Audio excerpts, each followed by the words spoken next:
Të dashur qytetarë të Tiranës dhe të gjithë Shqipërisë, motra dhe vëllezër, demokratë dhe qytetarë të lirë të Shqipërisë. Dua t'ju falenderoj nga zemra që qëndroni këtu të pathyeshëm. Ju falenderoj që edhe kur zhgënjimi ka qenë i madh, nuk e keni humbur dinjitetin.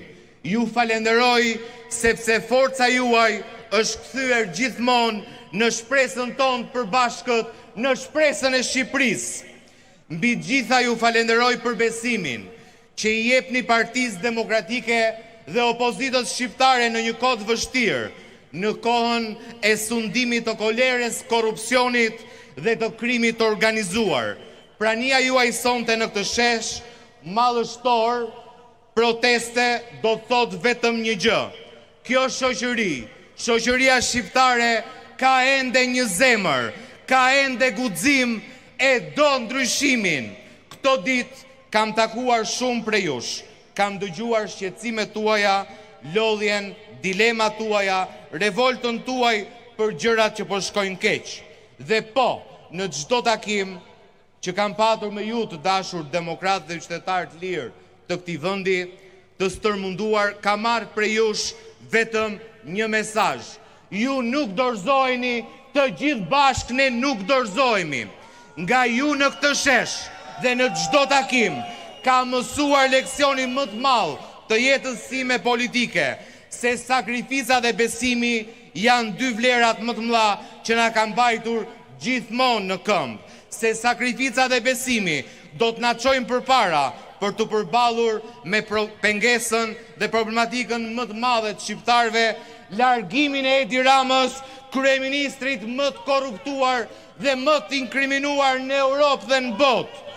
Sot jam këtu përpara jush për këtë arsye, sepse kjo protestë nuk është vetëm kundër një qeverie të korruptuar, por është për dinjitetin ton të përbashkët, për besimin ton dhe për të ardhmen që nuk ja falim Edi Ramës. Ne nuk jemi këtu sepse nuk rrim do të ngrohtë në shtëpitë tona. Ne nuk jemi këtu sepse na pëlqen të kalojmë kohën në protesta, por ne jemi këtu sepse korrupsioni po na merr frymën. Korrupsioni po i merr frymën Shqipërisë, sepse kartelet e drogës bashkë me qeverinë e tyre po na vjedhin të ardhmen, po vjedhin të ardhmen e fëmijëve qytetarëve shqiptar. Edi Rama, Belinda Balluku, banda kriminale dhe kartelet e drogës që qëndrojnë pas tyre, duan që ne të kemi frikë, duan që ne të heshtim. Edi Rama don që ne të ulim kokën, duan që të mendojmë se jemi të pashpresë. Bashkë me çetën e tyre, të mega hajdutëve, ai do që ne të besojmë se në këtë vend të gjithë janë njësoj, se asgjë nuk ndryshon, por ne jemi këtu për t'u treguar se ata e kanë gabim dhe se e keqja nuk do të triumfoj. Ne jemi këtu për t'u thënë hajdutëve dhe kriminalëve të qeverisë se koha e tyre ka mbaruar. Tani është koha e qytetarëve ndershëm të Shqipërisë. Sepse kur pushteti vjell, nuk vjell vetëm ca para, vjell jetën tuaj, vjell mundësinë tuaj, vjell të ardhmen e fëmijëve tuaj.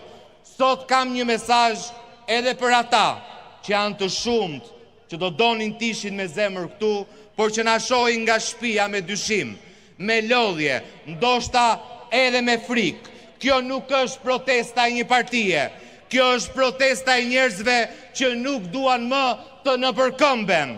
Jam këtu për t'ju thënë se ju nuk jeni vetëm, ne nuk kemi frikë, sepse ju nuk keni frikë. Këtij pushteti i janë tundur themelet dhe Edi Rama është sot njeriu më i frikësuar në Shqipëri. Ai ka frikë sepse e vërteta ka dalë, ka frikë sepse e di që rrethi po i ngushtohet, ka frikë sepse e di që ky popull kur zgjohet nuk ndalet më. Të dashur vëllezër dhe motra, sot është koha që ne të guxojmë, guximi për të mos heshtur, guximi për të mos u larguar, guximi për të mos u dorëzuar, sepse historia nuk ndryshohet nga ata që presin. Historia ndryshohet nga ata si ju që qëndrojmë dhe historia na ka mësuar një gjë. As një pushtet nuk bien me lutje, as një pushtet nuk bien me heshtje, por as një pushtet nuk i reziston dot një populli që nuk don të dorëzohet. Ne nuk kemi luksin e dëshpërimit, ne kemi detyrimin e qëndresës, ne nuk mund të presim që dikush tjetër ta bëj këtë betejë për ne. Ne nuk mund të presim që padrejtësia të zhduket vetë, që korrupsioni të ngopet, që kartelet e drogës të tërhiqen. Ne sot jemi në këtë shesh për të thënë me zë të lartë, na dëgjoj Shqipëria dhe gjithë bota, nuk do të heshtim, nuk do të trembemi, nuk do të tërhiqemi. Ne do të qëndrojmë në sheshe, do të qëndrojmë të fortë, do të qëndrojmë me sakrificë, do të qëndrojmë me besim tek njëri tjetri. Nga sot Edi Rama duhet ta ketë të qartë. Qytetarët do t'i ketë përballë deri në largimin e tij. Jo sepse këtë e themi ne, por sepse frika ka ndryshuar krah. Sepse për herë të parë pushteti po reagon, pushteti po justifikohet, pushteti po nervozohet, sepse për herë të parë pushteti është trembur nga krimet e veta. Prandaj sot është koha për qëndres, të dashur vëllezër dhe motra. Sot nuk ju kërkohet të besoni tek një individ, as tek një parti, as tek një slogan. Sot ju kërkohet të besoni tek vetja juaj, sepse asnjë regjim nuk ka rënë nga fjalimet. Ka rënë vetëm kur njerëzit nuk kanë pranuar më poshtërimin si normalitet, sepse kur një popull ngrihet për dinjitetin e tij, asnjë pushtet nuk e ndal dot. Prandaj dhe qëndroni, rezistoni, mos u përkulni, qëndres sot, rezistencë nesër dhe fitore së shpejti për Shqipërinë. Faleminderit.